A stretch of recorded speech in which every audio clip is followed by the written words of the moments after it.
好，喂，大家好啊！歡迎翻嚟我哋一個禮拜一集嘅命理節目啊，原汁原味。咁今日咧就因為阿博士咧佢有啲事啊，咁啊變咗由我哋兩位即係唔自己叫自己師傅有啲尷尬，不過唔計我哋會有翻阿 Kelvin 師傅同埋我仲文啊，為大家睇下即係呢個禮拜嘅名人咧嘅命盤係點。咁呢個禮拜嗱，大家如果有睇新聞啊，或者有好多事。咁啊睇時事咧，你就知道日本有一個好出名嘅人啊！而家講到咧，全個大陸咧就咬牙切齒，就話嗰個人咧係壞人啊，係納粹啊、軍國主義啊咁樣一大堆嘅。咁好似而家當紅嘅女首相高市早苗咁啊。咁呢個高市早苗咧，其實原則上大家會唔會好陌生？因為其實我聽翻嚟咧。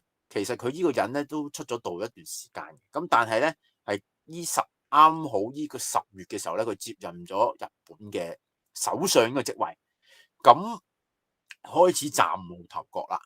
而啱啱最近嗰個禮拜咧，咁佢發表咗個言論啦，就係話如果台灣有事，咁即係日本有事啦，我哋一定要協助自己嘅盟友去抵抗某啲入侵嘅。咁呢一句說話咧就激嬲咗呢個偉大光明正確嘅大陸政府啦。咁佢就覺得呢個係一個赤裸裸嘅干涉台海局勢嘅一個言論，就一定要落台。咁日本人要道歉。咁然之後又話80年前咧就點啊，如果你再繼續做咧，我哋就要佢輸得比80年前更慘啦。當然啦，80年前你都冇打啦，我唔知道咩情況啦。咁但係80年後嘅今日，日本人係咪咁脆弱咧？咁大家唔清楚。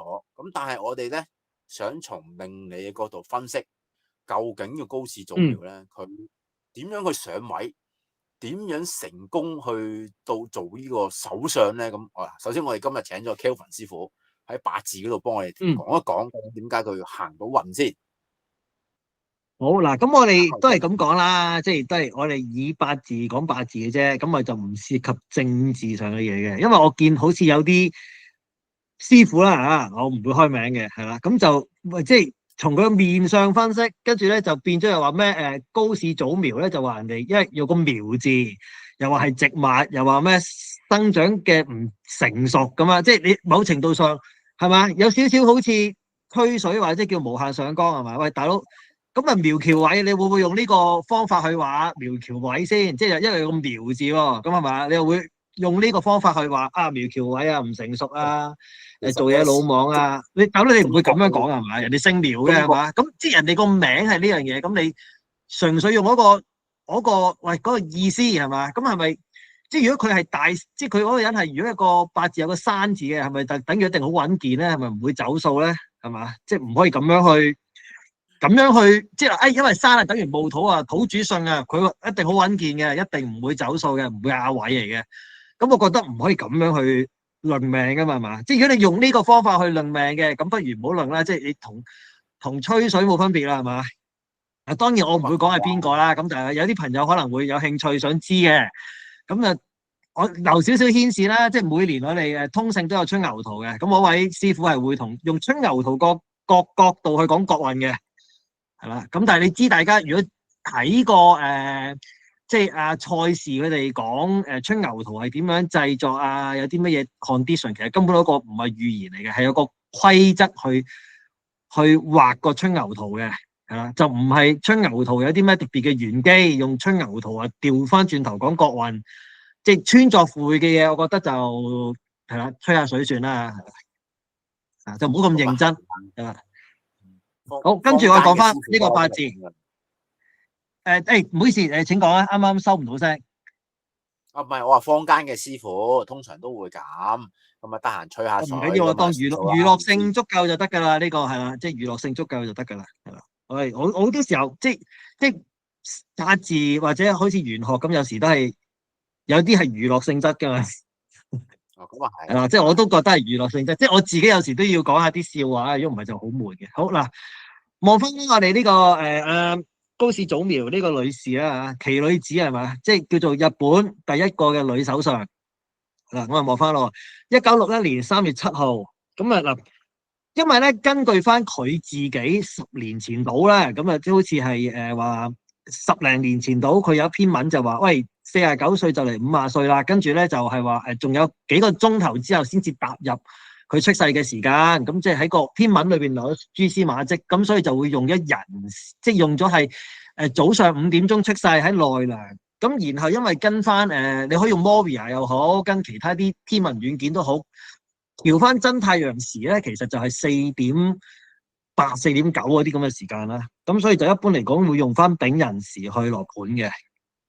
即係話辛丑年、辛卯月、己亥日、丙寅時係啦。呢個就係女命咁啊，去排翻佢個係啦大運嘅嗱。咁我哋望翻啦，以個八字嘅格局去咁講，喂，己土生於卯月，咁即係可以睇翻啦，喂，己土生於卯月，己入亥宮遇陰木係嘛？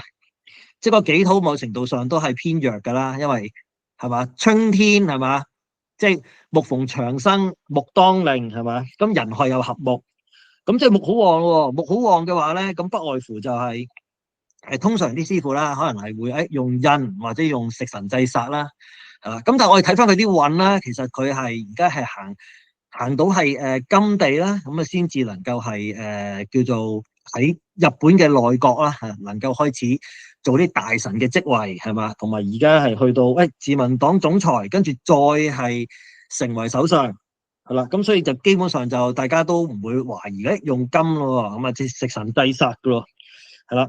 咁食神制煞嘅話，用金嘅話，辛金咧，咁就其實最高格局一定係要見壬水啊嘛，咁所以丙辛化水咧。佢呢個八字，個用神又靚喎，係嘛？食神制煞格又係有丙辛化壬水，個用神有根啦，係啦。咁再加埋多樣嘢啦。其實可能大家會記得，喂，佢喺90年代初咧，其實有做一啲日本嘅電視節目噶嘛，係啦。咁啊，桃花當令喎，咁啊，即係容易有眼緣啦，容易有合人緣啊，容易受歡迎啊。某程度上就喺呢度即係睇到嘅。好。我望翻佢細個啦，細個佢出身係普通嘅，咁但係去到1980年呢啲時間咧，佢就係1980年去到大概係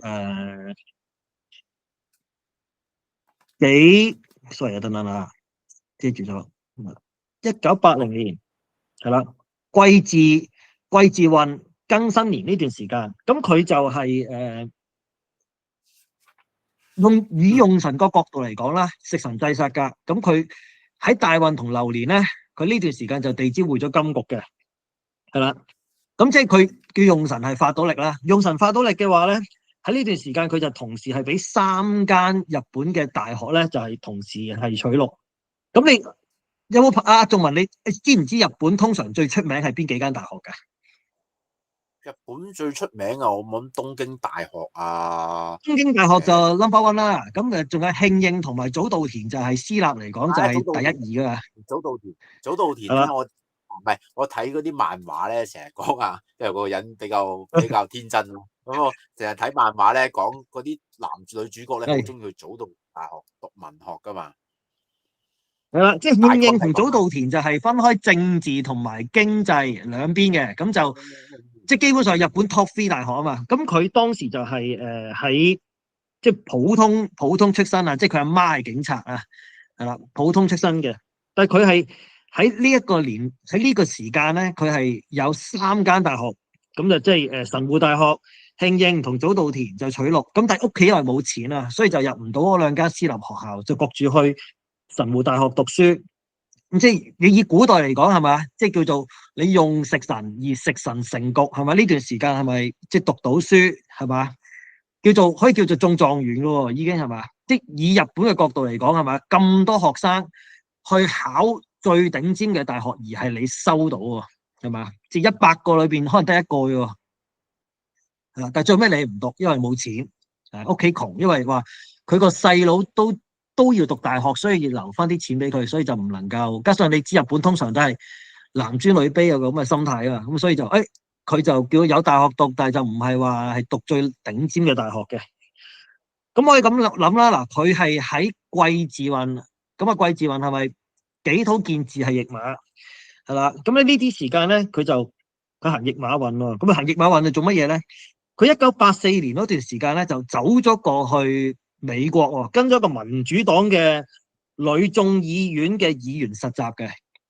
咁熬足5年嘅嗰度，就去到89年嘅時候先至翻嚟，即係又行翻譯馬，就翻嚟日本，就開始就做一啲日本嘅因為你浸過鹹水啊嘛，咁日本當時都係純粹話，喂美國翻嚟好勁啊，咁啊，咁所以就會出現咗話係咩立法專家啊，又可以俾你做下教授啊，又做下電視節目主持人啊，諸如此類嘅嘢嘅，即係呢段時間就開始即係彈起。其實你見到係嘛？即金見到長生係嘛，匯咗，即某程度上都係叫做自由籌匯金局啦。喺呢啲時間就開始彈啦。咁去到90年呢啲時間其實就會差啲嘅。咁點解咧？因為始終你用金係啦，咁行緊火地，咁啊再加埋佢喺96年嘅時候有單嘢啦。咁啊96年好得意嘅，96年咧，佢就當時係代表嗰個黨咧，就唔係而家自民黨嘅，佢就代表係新進黨出選。咁啊當選咗嘅，咁啊當選咗之後咧，就即係嗰個黨就選舉失利喎，得佢當選喎，然後佢就響應自民黨呼籲，就走咗過去自民黨嗰度嘅，係啦。咁即係咪會俾其他嘅黨友話你反骨啊？即係你用嗰個黨嘅支持度，然後最尾就因為你當選咗，然後就走咗去另一個黨度係嘛？即係叛黨喎，係啦。咁喺第二個地方叛黨係好大鑊㗎啦，係咪先？係啦，咁佢嗰度就即係叛黨，咁嗰段時間咪聲名咪臭啲咯，係啦，即係咁其實就唔會話有啲咩嚴重後果嘅，係啦。咁點睇啊？咁啊諗下，喂丙嗱，佢薪金幾時都要係水噶嘛，係嘛？丙辛化水啊嘛，靚啊嘛，但係可惜喺個運度係甲己化土喎，唔係土係黑水喎，咁啊呢啲時間咪叫做係個用神上邊冇咁靚咯，係啦。雖然你係即係雖然你都係議員啊，但係就會俾人哋批評啦。咁去到2000年啦，月尾運咯。嗱，月尾運嘅話，某程度上都係木旺嘅。咁但係咧，你行到啲流年，因為始終你都係土嘅，大運種地支係行緊土啊嘛，庚辰呢啲咁嘅時間係嘛，即係只係有濕土，又係天干透庚金，咁呢啲時間咪都繼續係做眾議院當選啦，係啦。咁去到幾時會差啦？開始季尾咯，係嘛？丑未沖，係咪金嗰個嘅庫係受傷啊？係啦。咁啊會出現個咁嘅情況嘅，咁就加上係嘛，有啲木堅金缺情況，因為亥馬未會木局係嘛，木堅金缺就金受傷。咁啊2003年呢個時間咧就係敗選嘅，係啦。佢去到2005年先至再出翻嚟嘅，嗰段時間就可以做大學教授，即係匿埋咗一段時間啦。咁去到2005年點解又得啊？喂，又去翻咯嗱，係咪？又去翻新等於有係嘛？有啊，有丑啊，係咪？全部呢啲都係會翻金局噶嘛，咁啊即係又彈翻上去。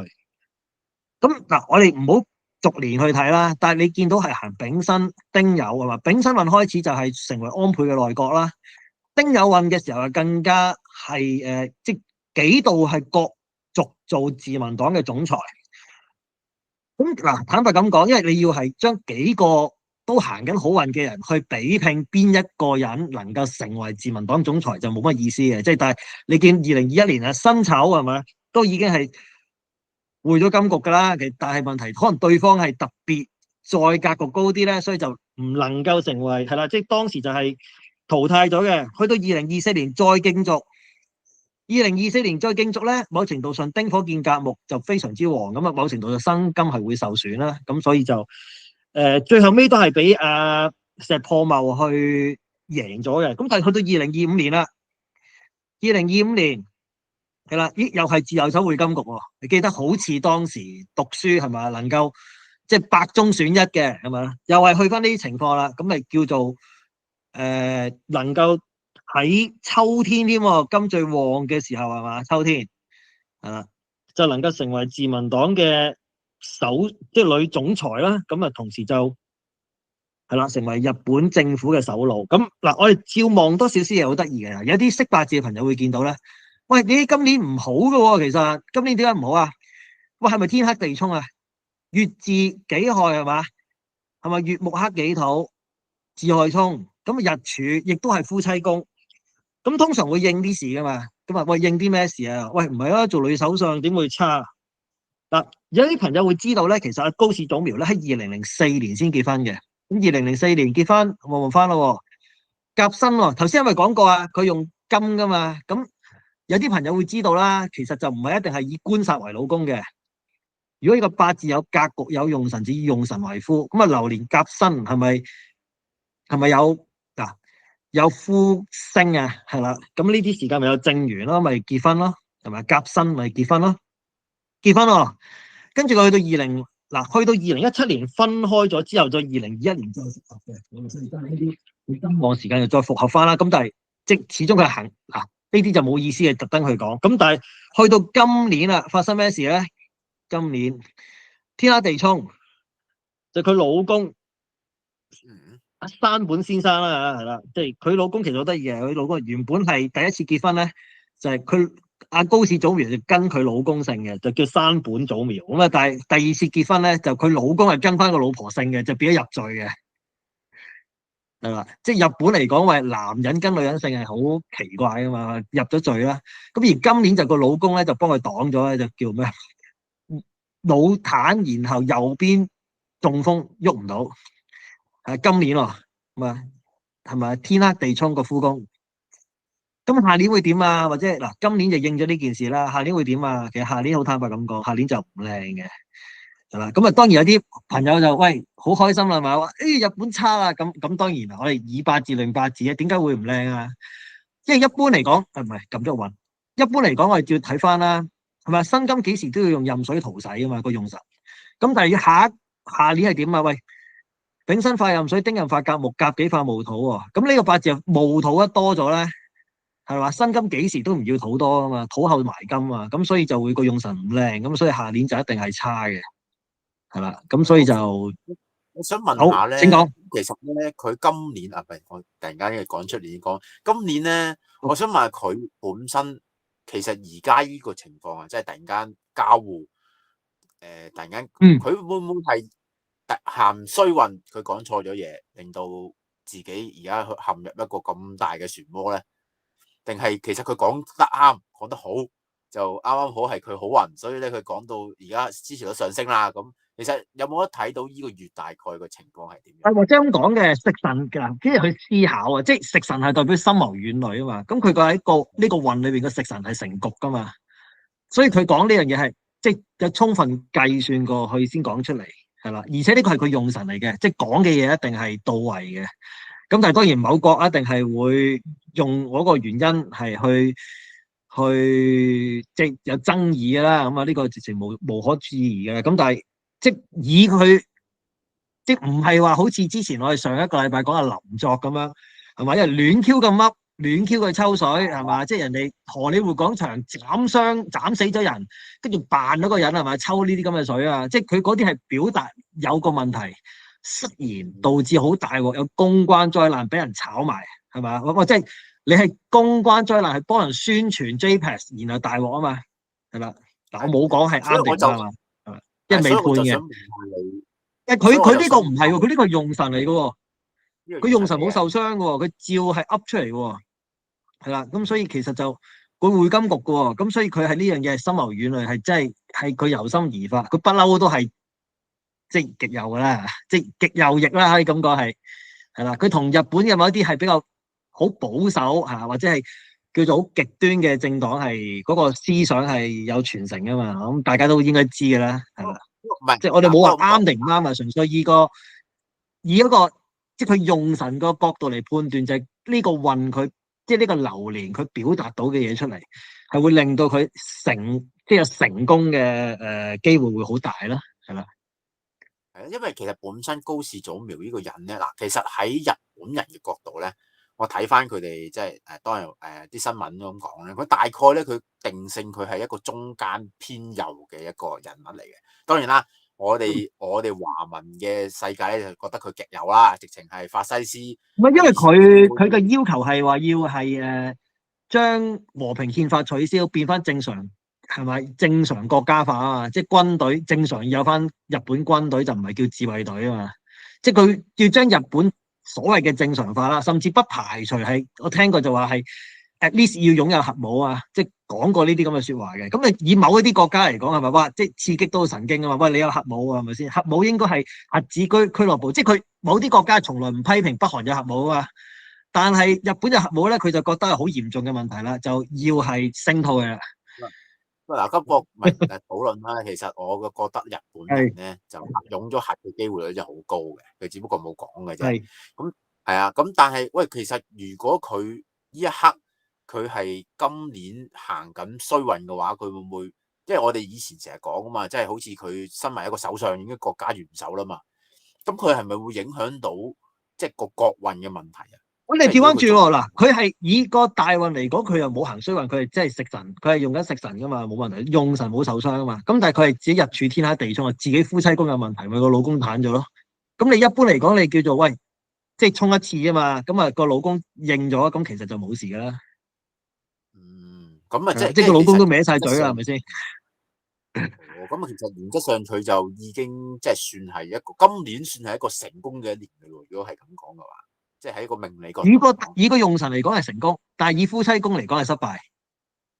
都係嗰句啦，上帝俾嗰啲，上帝開咗道門就一定閂咗隻窗嘅，就冇得兩全其美嘅，即係去到咁嘅高位係咪先？咁同埋其實咧，如果我哋睇即係 even 去睇紫微斗數都好啦，咁你會發現到佢呢個人嗱，頭先好似阿 Kelvin 師傅講。佢個人生其實都算大起大落噶嘛，即係其實佢都有幾次嘅失敗成功啊，好似阿茂國咁樣三上三落咁樣噶嘛，咁啊突然間成功競選，突然間失敗咁樣，因為我哋就算睇紫微斗數咧，佢係一個叫咩，一個叫乜嘢盤咧，就叫做七殺朝斗啊，或者我哋平時講嘅殺破狼咧，咁你變到佢本身個人生一定會有一啲高低起伏嘅。即係唔係話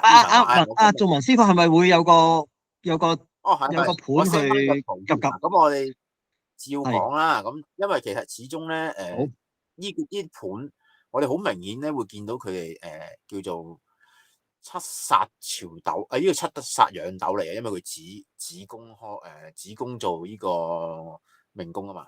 咁養斗嘅情況下咧，你會見到個好明顯啊，見到七殺啦，佢喺呢個庚子位守命噶嘛，咁啊七殺庚子宮做命宮，咁啊見到殺破狼咁樣三個，咁再加埋佢三合咧，你見到佢都係文曲文昌啦，即係其實一個好叻，而且佢用文曲嚟做化科咧，即係佢講嘢好叻嘅，咁啊好適合做議員啦，係咪先？咁再加埋佢七殺，即係得閒選下，得閒贏下，得閒選下，得閒贏下咁樣噶。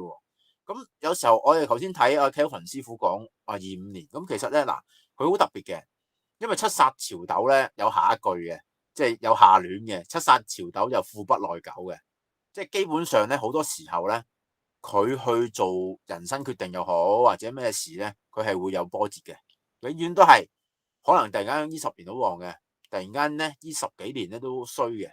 咁頭先講你話咁頭先睇阿 Kelvin 師傅講話咁八字嗰度見到佢出上年都好差，今年係好翻咁。係啊嗱，如果睇紫微咧好得意，有時候呼應到佢嘅故事就係今年咧佢啱啱好轉咗個大限，我哋見到佢轉咗甲午限，即係甲午即係行甲午個宮位做大命宮啦。咁你見到咧其實裏邊善星嘅好多嘅，喺即係平時你見到大命就係嗰啲文曲啊、武天府啊，哇！大官就紫微天相，紫微天相我哋以前咁多年咧講咧，就係講一啲相貌堂堂、一啲好靚嘅位。咁啊，當然啦，佢係咪真係有實力咧就唔敢講，但係咧嗰個位一定係靚嘅，即係天相代表印啊嘛。喺紫微斗數嘅角度咧，天相係印星，咁佢一定係坐喺一個好靚嘅位置，再加埋有紫微啦，一定係嗰個工作位咧唔會差嘅。咁啊，大財方面就係廉貞同埋廉貞啦，咁廉貞化祿添，咁即係呢10年咧就一定事業又好，錢方面咧都唔會特別差嘅。咁但係啦，咁啊好似頭先 Kelvin 講啊，佢大概出年咧，咁出年嘅情況同今年亦都差唔多。但係啊嗱，出年咧，因為始終都係嗰句，出年咧我哋見到啦，咁我咪彈翻過去啦，睇個飛星啦。咁你見到出年咧，佢個福德宮咧係會化忌嘅，咁樣大家睇睇先，即係佢本命嘅福德宮。咁我哋見到咧，佢化忌噶嘛。咁其實原則上福德咧就係講佢自己本身嘅精神狀態啦，講佢享受嘅位置。咁佢一旦化咗忌咧，本身廉貞唔係一粒善星嚟嘅，化咗祿咧就 O K 啦，起碼都穩穩陣陣啦。但係如果一忌咧，通常咧就會顛倒嘅。咁佢去到呢個年紀就應該唔會，因為本身咧就應該係性需求啦。咁但係我諗佢去到年紀唔會突然間重現佢以前嘅嗰個青春歲月㗎啦，係咪先？咁去到呢個年紀，咁可能係一啲火病，即係例如一啲心血管病啊，一啲叫做心臟病啊，或者一啲即係一啲有啲上火嘅感覺咧，咁啊，即係因為火心係屬火啊嘛，咁變咗咧，你會見到佢係有呢啲咁樣嘅情況，咁可能佢會比較辛苦咯，係啦。咁但係如果你講今年咧，嗱，今年其實都有個空劫嘅，因為咧嗱，我哋平時咧有睇過好多集啦，你會見到話，哇，今年其實佢係有空劫星入去三合嘅。咁點解？但係佢都升到官啊！呢樣嘢咧好特別嘅，因為咧喺紫微斗數咧，一來咧就要睇下佢係咪有一個廟，即係主星旺唔旺先。嗱，嗰粒主星係旺嘅，喺呢度連命宮咧，你見到天同同埋火星，咁乜星係入廟噶嘛？嗱，第一件事，我哋成日都同各位觀眾講嘅，唔好覺得咧每次一睇到空劫星入三合咧，得啦，我寫定遺書啦，買定份保險俾自己人啦，買定份保險俾阿爸阿媽仔女啦，咁其實唔使咁緊張嘅。第一件事要睇埋咧，我哋空劫入三合咧就要先睇叫做命中有咩得失噶嘛。第一件事你天同化入廟嘅，唔使擔心啦，天同係善星嚟嘅，福星入咗廟一定冇事啦。咁再加埋咯，咁其實對面就係化權噶嘛，今年咁權星咁喺今年喺遷移宮嘅，咁原則上就應該掌到權嘅。咁當然啦，咁仲要睇下其他啦。咁你睇到咯，咁其實原則上咁佢哋三合雖然有啲咁嘅事，咁發生一啲，如果有時候空劫喺官咁咪官咁可能佢講咗啲嘢，或者因為佢本身連官係巨門天機嘛，即係巨門化祿，咁好似阿 Kelvin 講啊，佢巨門化祿，佢唔係講化忌啊，化忌嘅時候就係佢講錯嘢，好似林作咁。但係如果化祿就唔同喎，巨門如果化祿咧，就係講嘢好得人中意嘅喎。咁當然啦，佢講咁，但係裏邊命中你注定呢個今年嘅官祿，即係呢個官位咧。係會有自己講完之後咧，係會有啲劫難嘅，因為有地空啊嘛，即係自爆啊。咁但係自爆得嚟咧，佢本身係祿噶嘛，最多減弱嘅啫，即係令到自己可能佢本身講嘅嘢所有人都贊成嘅。咁但係佢而家變咗有啲地方咧就極力反對啦。咁你係見到啦。再加埋今年你見到啦，年財喺呢個辛丑嘛，咁你會見到粒地劫星啊嘛，咁。尤其是即係好呢啲劫星，如果居財咧，就一定係破財嘅。咁你如果有時候我哋套紫微斗數個套落去國運又好，套入去睇一個地方嘅命脈，因為佢係一個地方嘅首相嘛。咁作為一個日本嘅首相，咁今年如果佢嚟執政，咁係咪會破財有機會？咁可能有啲人突然間報復你啦，咁話哇，我所有機票都取消你，咁然之後就。咁佢而家佢新聞啦，報咗幾次啦，就係講到話，哇，幾萬億冇咗，即係冇咗幾萬億嘅收入，冇咗幾萬億嘅 GDP 又當然啦，咁樣對日本人嚟講唔係好多錢啦，得個幾十，好似每個人分到大概唔知幾百 yen，跟住已經有啲保守黨嘅議員講啦，話每人俾幾百 yen就冇晒嗰啲人喺度街度行嚟行去啊，又或者大小二便啊，又或者抌晒啲垃圾嘅，抵啊咁嗱，即係。當然啦，佢呢件事就係佢嗰個佢哋嗰啲言論咧，我就唔評論係啱定錯啦。咁但係喺今年咧，尤其是你要見到喺對面太陰化忌，太陰本身係一粒財星嚟噶嘛，再加埋佢嘅空劫星又化忌喎，咁一大堆咁樣，你會見到破財又難免嘅。咁但係咪破到佢哋完全接受唔到咧？唔會嘅，因為太陽喺呢粒個宮位本身咧喺對面咧，你要見到佢係一來得地，二來化權嘅，化權就係木星啦。太陽係火星，咁啊本身太陽化權咧喺個位咧就一定係勁嘅，你唔使諗啊，真係好似丙火遇到甲木咁啊，冇理由唔着火嘅，冇理由唔勁嘅，照埋過去辛丑你乜嘢都唔會阻到佢嘅，所以基本上咧，你話佢係咪會喺破晒財？佢唔係，咁但係劫難一定有咯，所以有時候我哋睇咧嗱。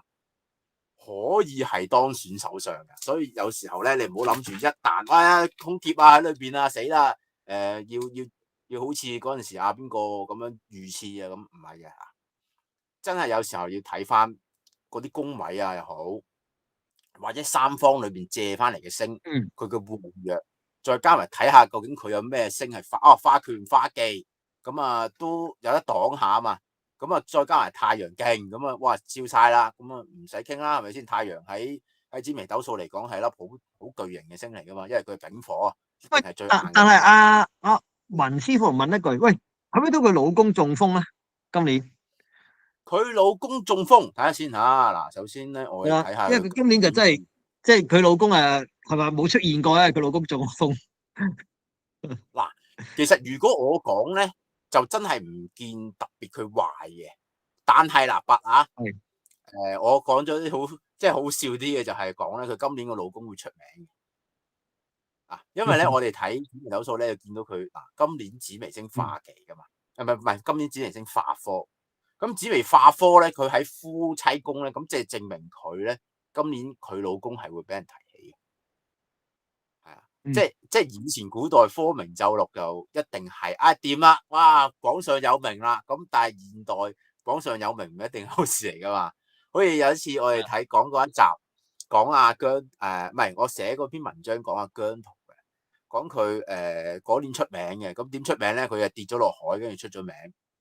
咁就就你咁唔係諗下咯，佢唔跌海，佢唔跌咁有時候落海都出名嘅，佢唔跌落海都出名嘅。跌咗落海係出名嘅喎，咁佢跌咗落海啊，嗰個月啱啱化忌啊嘛，武曲化忌我記得，跟住然之後咧，佢但係又講佢嗰個月係會出名嘅，咁啊變咗咧，咁你自己諗下啦，咁有時候化咗科就我哋有時喺紫微斗數咧就講化科星咧，就好多人都覺得佢係善星啦，咁但係其實如果你諗翻一層咧，佢未必係一定係善星嘅，因為你可以係出咗名，跟住原來係領咗嘢嘅。咁你都知啦，咁佢個老公咁樣，你都突然間喺個新聞都睇到啊，所以有啲時候咧，就我哋見到佢今年嘅情況就係咁樣啦。咁係啊，正常嚟講唔會無端睇個手上嘅老公啊，係咪先？係咪無端端手上佢無端端你唔會睇一個普通人嘅老公應該咁講，或者係一個唔係手上嘅人嘅老公，係咪先？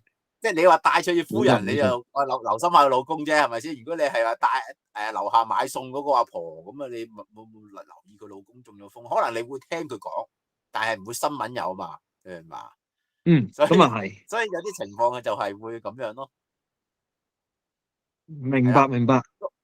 係啦，咁啊，今日大概咧，我哋又分享咗好多關於高氏祖廟嘅嘢啦，同埋其實有時候咧，女士咧佢即係現代去算命嘅時候咧，大家有時候好多時候如果淨係睇估缺就唔夠噶嘛，因為好多時候咧，現代人好似以前呢啲命咧，嗱呢啲命就坦白講一定係唔得嘅，因為你作為一個女士，你仲要殺破狼，即係喂你走嚟走去做乜嘢咧？即係你男家係一個夫家，你一定喺嗰度噶嘛。即係你嫁好多老公，即係你會好多嘢搞。咁你唔會好似四奶奶咁多，即係好似以前 TVB 四奶奶咁，哇下下都可以做到個上市公司啊，或者做到米倉老闆娘咁樣噶嘛。咁你一定係破壞個夫家噶嘛。以前呢啲命一定係下流嘅，好慘嘅，因為一定係一係咧，你呢啲盤仲要唔係。可能最後結果就要輪出，不過冇啊，佢係平個貪狼星就唔喺個勁位度，咁啊變咗佢唔係會做娼妓啦，咁啊變咗可能係流離浪蕩，好凄涼嘅。即係古代呢啲命咧，佢一定唔受歡迎嘅，係啊，仲要係喺個福德宮嗰度又係廉貞啊，咁啊即係總之一大堆嗰啲係唔應該喺古代會出名舒服嘅命，佢又有嘅。咁但係現代已經唔同咗啦，所以你變到咧。即係有時候睇股缺又好睇咩，你都要留意翻，即係現代我哋嘅角度去點樣分析呢啲名。咁啊，今日啊，喂 Kelvin 師傅，喂仲有冇咩正料要同大家分享先？冇啦，so far 呢個係啦，即係純粹我係叫分析翻話，咦，佢個八字係用食神好受嘅，咁而係食神制殺嘅，而係真係即係個用神係非常之靚啦，可以咁講喺呢啲運裏邊。咁你見到以前係喺大學啊，或者係某啲競選時間啊，或者到而家係嘛，能夠成為日本一個叫做女首相啊，咁都係靚啦。咁但係即個時間未必會太持久咯，好坦白咁講，係啦。下年即係如果下年同後年即係過唔到嘅機會都好大嘅，我咁講。即係雖然個運好啊，但係流年就唔係太靚咯，好坦白。係啊，咁你都係嗰句啦，三合齊善星，又文曲又文昌，一定叻啊，讀到書咁。不過始終嗰句啦，有時候我哋成日講嘅呢啲七殺朝斗養斗嘅，咁一定有機會會爆計嘅。所以古代呢啲係將領啊，咩咩，所以始終都係嗰句咁啊，祝佢好運啦，係咪先？因為又講到咁多好似好正確嘅言論啊，得罪咗某啲好小氣嘅人啦，咁啊。所以我哋始終都要留神啦，講嘢。好，咁今日嘅時間就差唔多啦。咁我哋留翻下個禮拜咧，再同大家見面啊。咁嗱，大家如果聽到嚟呢度啦，一刻啦，一定係 fans 啦。咁你記得訂閱我哋仲文主場同埋呢個秋海棠八字紫微嘅命理嗰個 channel。我哋有個消息要公布喎，阿文師傅係嘛？我哋有個消息要公布。有啲咩消息先？係啊，有啲咩重要消息先？我同阿文師傅咧就會係應該喺大概1個月之後啦。咁啊，我哋開始咧就會有一個係即係逢星期三係啦。咁啊，香港時間7點至8點半，咁啊英國時間咧就11點至12點半，即係晏晝。